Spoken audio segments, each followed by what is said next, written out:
Venue cabang olahraga panjat tebing PON ke-21 porak-poranda akibat diterjang angin kencang. Akibatnya pertandingan dihentikan karena beberapa fasilitas rubuh tak bisa digunakan.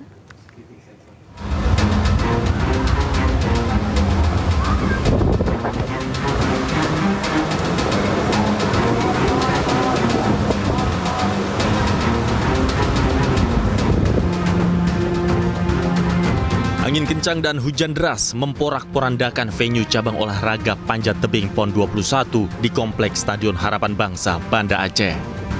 Sejumlah tenda, kursi, dan fasilitas panjat tebing rubuh dan rusak diterjang angin. Pertandingan pun terpaksa dihentikan demi keselamatan atlet dan seluruh penyelenggara. Sempat takut nggak? Was-was nggak? Sempat sih, karena kirain soalnya kan besar ya, ada beberapa fasilitas yang rusak juga kan.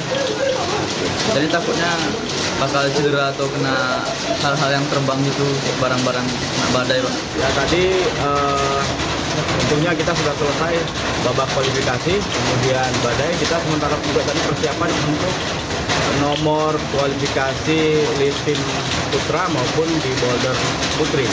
Akhirnya kita harus tunda karena cuacanya yang cukup ekstrim dan tidak mungkin kan kita melanjutkan persiapan. Panitia dan pengurus cabur panjat tebing langsung melakukan koordinasi terkait penjadwalan ulang pertandingan selanjutnya.